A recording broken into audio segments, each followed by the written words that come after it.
Hi everybody, I'm Ken White. I live over in Belle Plaine, and I am also running for District 79 Kansas House of Representatives. Can you hear me?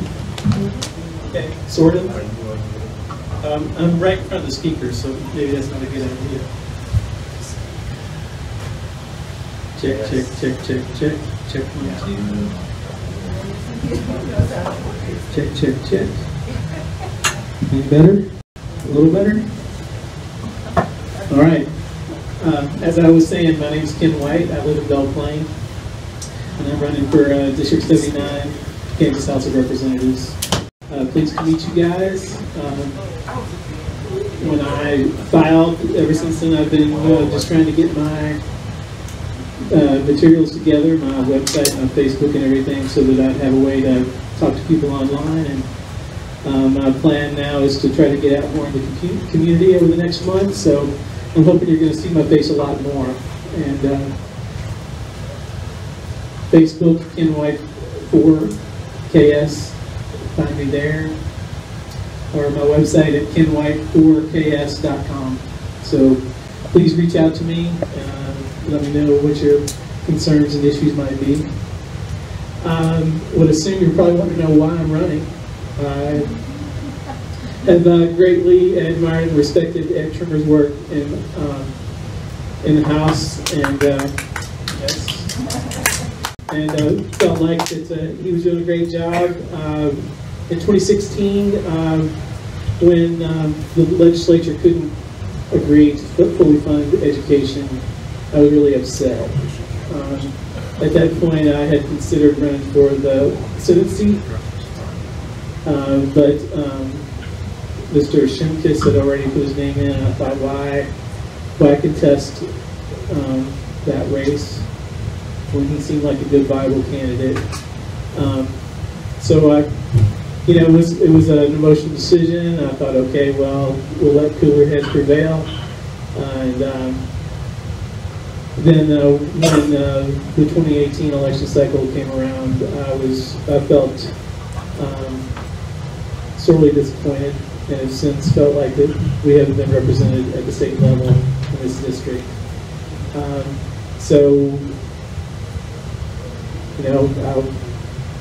But now's my time to throw my hat in the ring.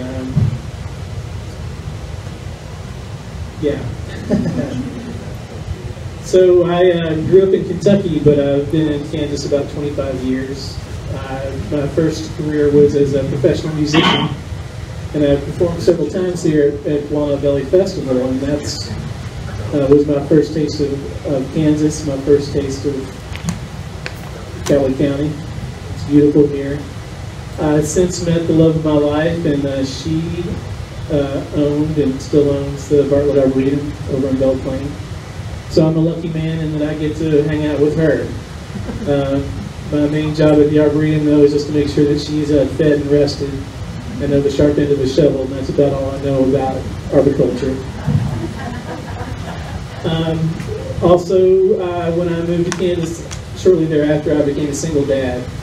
I knew I couldn't be a professional musician at that point. I had a great interest in computers, so I went to work for my mother-in-law, ex-mother-in-law actually, and she handed me this little device and said, I hear about this thing called the internet.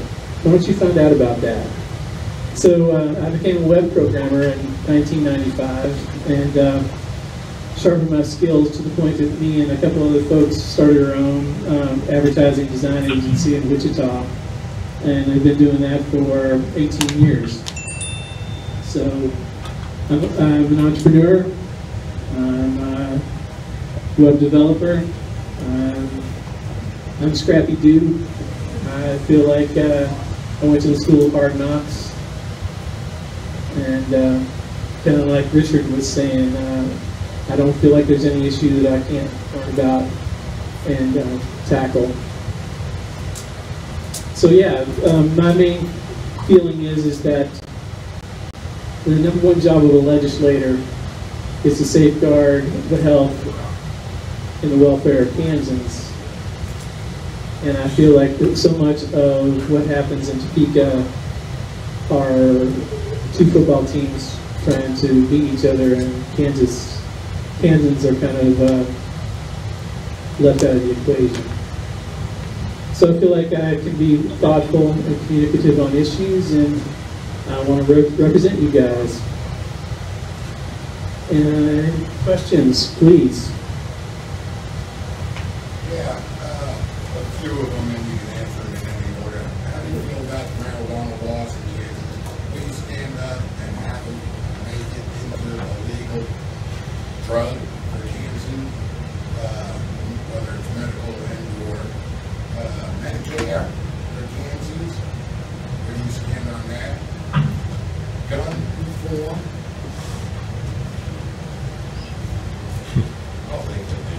What about abortion? I think that was the only hot topic you didn't mention. Okay, well, I'll start with Medicaid expansion because to me that's the easiest one. All in favor of it. I don't know why we haven't done it sooner. That really falls in line with the health and welfare of Kansans. You know, so many people are being, so many more people could be helped if we adopted that. So what's the problem here? Gun reform, kind of see, I kind of got a lot of feelings about that. You know, all my uncles would hunt, and I would go hunting with them, and I don't think there's anything wrong with a person having a 22 or a shotgun to kill a coyote that's getting in their chickens. But I will also say that I had an uncle that was killed in one of the first disgruntled, mentally ill employee workplace shootings. So I am vehemently against assault weapons in the hands of people that are mentally ill. Why? Why is that even allowed? So yeah, I'm much in favor of reform in that respect. I think I love all the amendments. It's the second and the first. I think the Second Amendment was written in a little bit different spirit than the way it's interpreted today.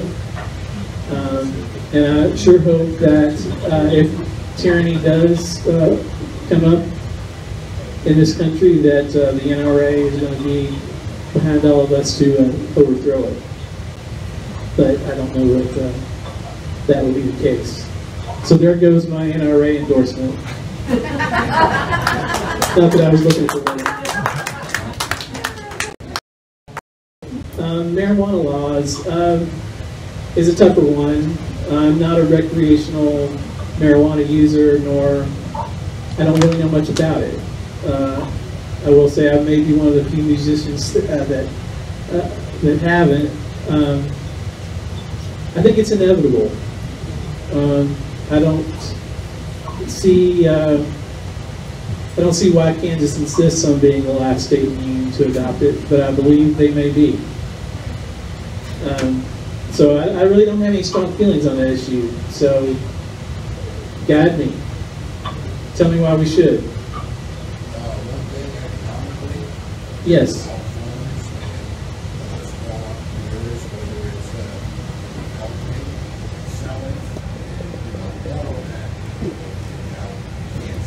I agree. I think also, though, that so many more states are way ahead of us on the agricultural front that we would be playing catch-up there. I also do think, though, that we need to figure out a way to expand our economic base here. You know, so if that will raise more tax money, then we need that. That would decrease jail sentences also. Jail population. Yes, misdemeanors on marijuana possession, I don't think is a good idea. I don't believe it's a good idea. I don't believe it. I'm stepping out on a limb here, but I don't think that misdemeanor marijuana possession should be as strong as they are. Other questions? Any more questions? Any more ideas? Any more thoughts? What are the things that you guys need solved at the state level? To me, funding education is the biggest one. We are still crawling out of the ground-back experiment. I think we are there.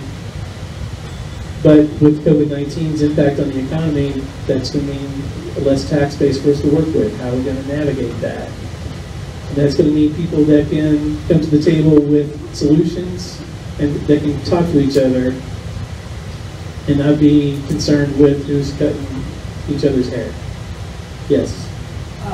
My biggest concern as somebody who lives below the poverty level is the fact that they are taxing our groceries. And I just think it's criminal that we have to pay taxes on our groceries here. I came from California a couple of years ago. There is no tax on groceries there. I originally came from Oregon, that's where I grew up. There is no tax on anything you buy there. And why in the world do we have to have tax on groceries here? I understand that we don't have the same tax base here as we do back in California. California is a very wealthy state, and I get that. But at the same time, when you're taxing groceries, you're hurting the poor. You're not hurting the wealthy, you're hurting the poor. You're not just hurting the poor, you're hurting the working poor. Yeah. The people that are trying to work their way out. And I agree with you. As a musician, I knew how to live on very little.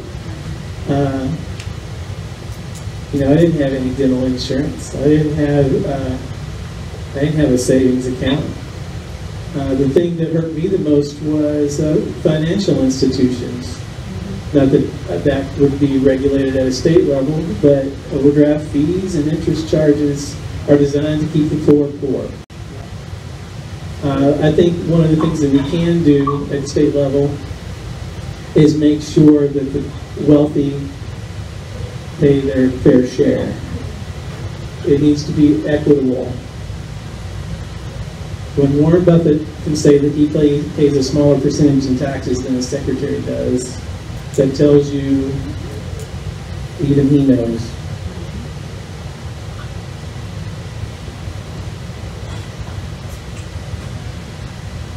So quiet. I should have brought my guitar. Well, I know that property taxes have been sliding up because the state isn't sharing as much of the sales tax and not collecting income tax, and so I think that's going to be an issue that if we were talking about out here is trying to get that balance back, because so many farmers, for instance, that own land, property tax hits them no matter what. They need to be able to just, if they could pay income tax more, put a little more on that, then they would only have to pay what they actually make. So there's other issues. Yeah, I think it needs to come from several sources. So, yeah. I have several questions, but I also have a list.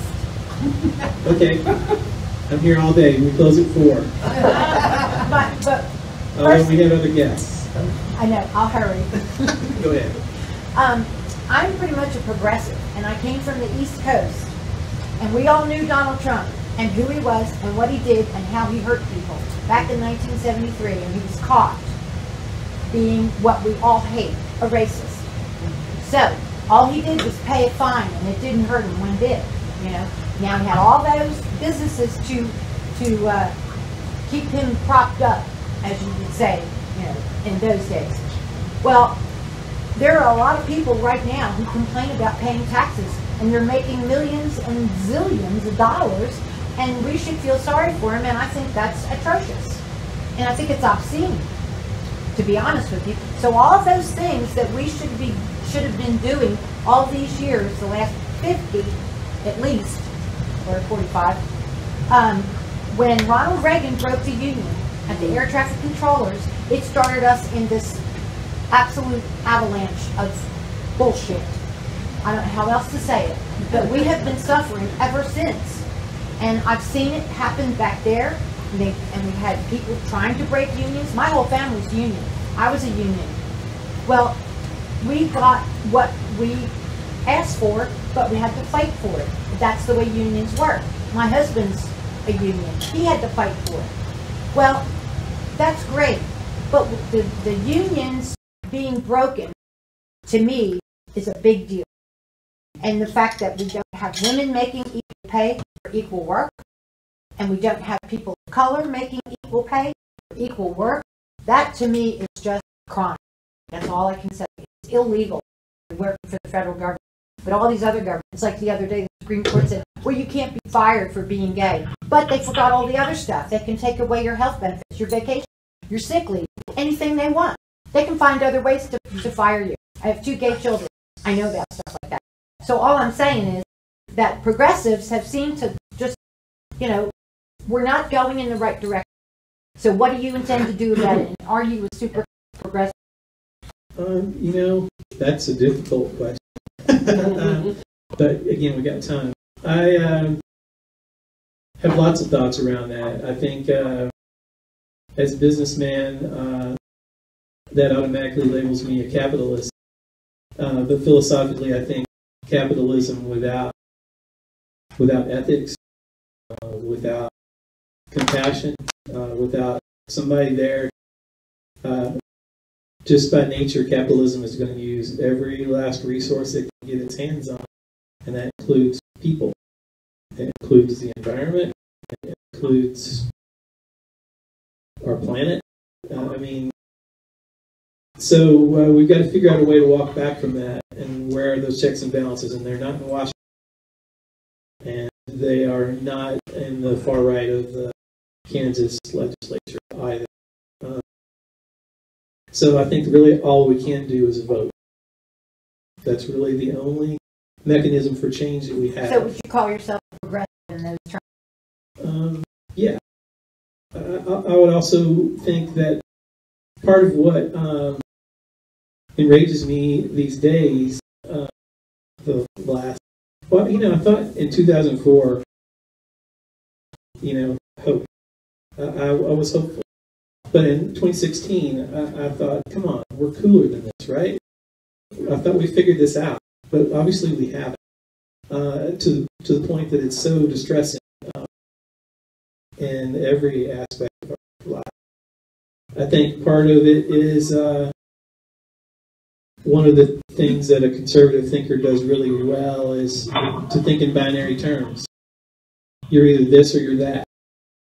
You're either with me or you're against me. You're either gay or you're not gay. You're black or you're white. And those are man-made constructs that you are used to separate us on issues. It's not healthy or constructive, and we need to tear those down. That's not going to happen in what I hope to be my 2-year term in the Kansas legislature, but we got to work towards doing that. Tear down all those things that are keeping us from being better human beings. Agreed. So vote. I hope you vote for me, but if you don't, that's okay, but vote. And you wouldn't be here if you didn't feel that way too. Okay.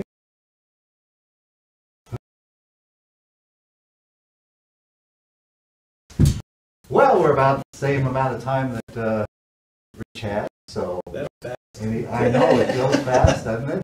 Let's see, was there anything you wanted to add after hearing that, Richard? Or? No. I really couldn't hear all of it, so I just tried to. Okay. Vote for the best person. That's all we need. We need to really change things up. All right. Agreed. Thank you, Richard. Thank you.